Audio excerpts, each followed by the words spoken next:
morning, everyone. Let's now proceed to the discussion of RA 7610, which is known as Special Protection of Children Against Child Abuse, Exploitation, and Discrimination Act. So, this RA is nagpo-provide siya ng protection for children against physical and psychological abuse, neglect, cruelty, sexual abuse, and exploitation, or other conditions prejudicial to their development. So, ano nga bang kahalagahan nito sa ating mga guro kung ba't kailangan natin siyang pag-aralan? So, mahalaga since tayo naghahandle tayo ng maraming student which is underage and mga minors na kung saan maaari tayo maging kanilang boses kung sakali mang sila ay nakakaranas ng abuse. So, itong law na to ay napas during 1992 and it contains 13 articles. So, sino nga bang mga bata yung sinasaklaw ng batas na to? So, a child under 18 years of age or one who is over 18 years old, pwede pong over 18 years old na basta sila yung hindi kayang alagaan yung sarili nila dahil sila ay physically may incapacity sila to take care of themselves. Parang may mental and physical condition sila. So next, ito yung offenses against children under RA 7610. So, first is yung physical abuse. Any form of physical abuse po yan. Pwede po dito yung verbal abuse. Ayan. Then next is the child prostitution and other sexual abuse. Siguro naman po familiar naman tayo kung ano po itong mga itong child prostitution and other sexual abuse. Next is the child trafficking, obscene publications and indecent shows. Next is the other acts of abuse, kagaya nga nasabi ko, can be verbal abuse, cyber, pwede din po yung cyber dyan. Next is the circumstances which threaten or endanger the survival and normal development of children. So, dito po sinasabi na all throughout the child's development po, kung ano man po yung nag-threaten sa process na yun, maaari po siyang batas ito.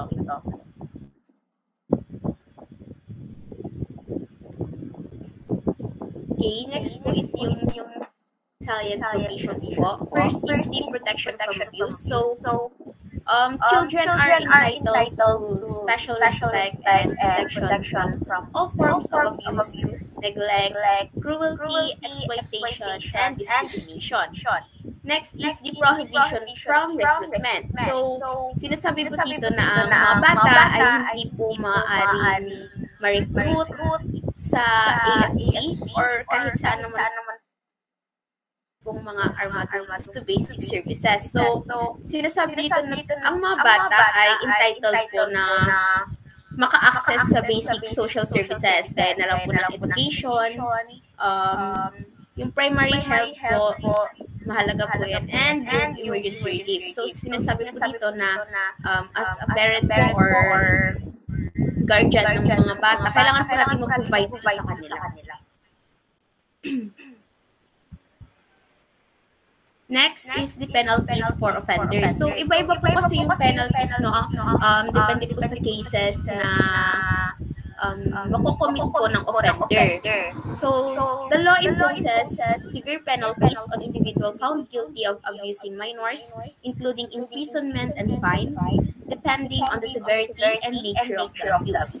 Next is the reporting and response. So, kung meron man pong gaya nga sabi ko kanina na maaari po tayong maging voice ng ating mga students if ever na sila po ay nakararanas ng abuse or any form of crimes po under ng RA 7610. So, kung meron mo, pwede po natin itong i-report sa DSWD and sa mga local law enforcement po. So, sa legal action naman po tayo. So, legal proceedings may be initiated against the perpetrator. So, the child victim may be placed under protective custody if necessary. Okay, for the next slide, may I call on Sir Gerson Argalion po to discuss. So, thank you po, Ma'am Fausha. So, I'm Gerson Argalion and I will going to discuss naman po yung part ko which are the implications and the importance of the Republic Act 7610. So, implications. Una is legal safeguards. So, it defines and penalizes different types of child abuse, physical, sexual, emotional, and neglect, while also criminalizing child prostitution and trafficking. These legal safeguards aim to prevent harm, provide protection para sa mga mahihinang bata, at higit sa lahat tinitiyak ang mahigit na parusa para sa mga nagkasala, so overall upang maprotektahan ang kaligtasan at kapakanan ng mga bata. So pangalawa naman is child exploitation prevention. The law aims to eradicate child labor, particularly in dangerous work environments, and addresses issues like child pornography and trafficking. So, child exploitation prevention. So, ang pinakalayunin ng batas na ito is to create a protective framework na ang lahat ng mga bata ay maaaring lumaki sa isang ligtas na kapaligiran na walang pagsasamantala. Also, pinagsasama rin nila ang edukasyon upang harapin ang pagsasamantala sa mga bata sa iba't ibang anyo. So, pangatlo, support services.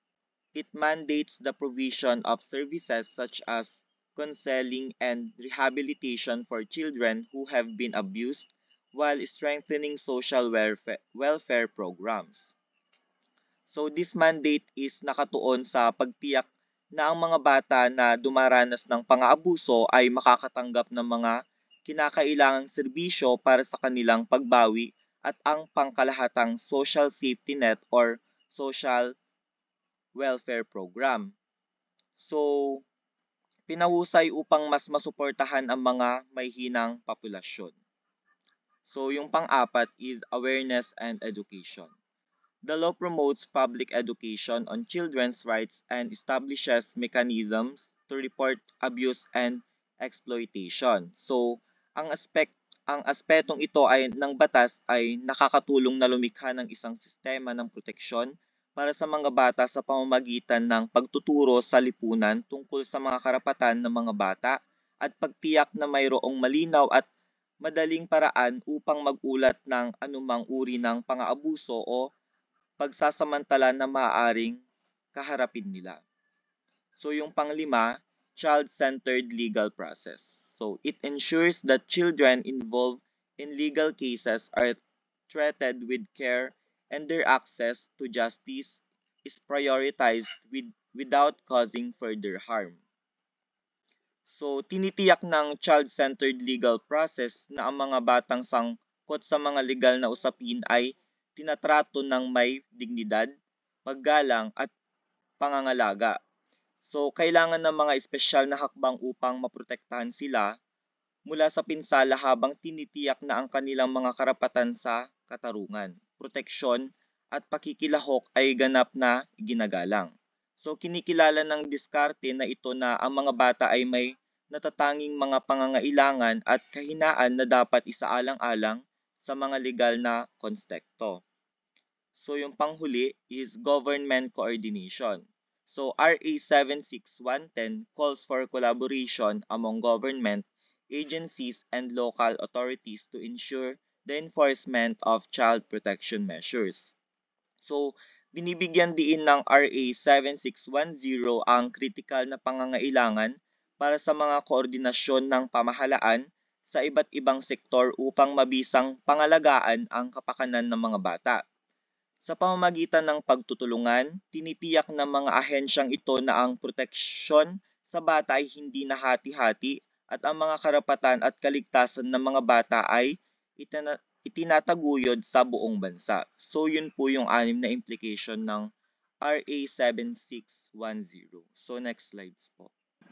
So lastly, yung importance naman po. So RA 7610 is crucial for ensuring that children are not subjected to abuse, neglect, and exploitation. It creates a legal and institutional framework for child protection, provides support for victims, and raises public awareness about children's rights.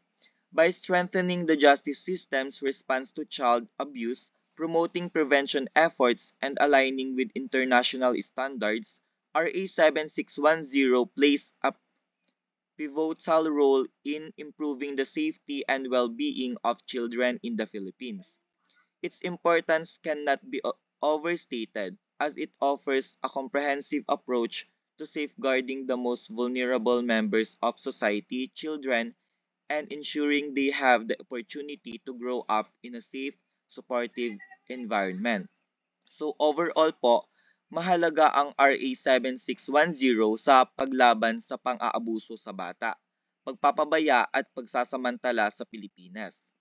Sa pamamagitan ng pagbibigay ng komprehensibong legal at institusyonal na balangkas, pag-aalok ng suporta sa mga biktima, pagpapatas ng kamalayan, pagpapalakas ng sistema ng hustisya at pagtataguyod ng pag-iwas, nakakatulong ang batas na lumikha ng mga ligtas na kapaligiran para sa mga bata.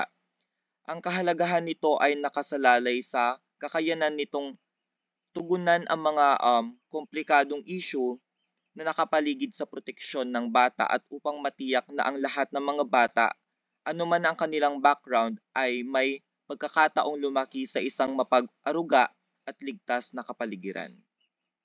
So next slide po. So eto po yung references. So next slide.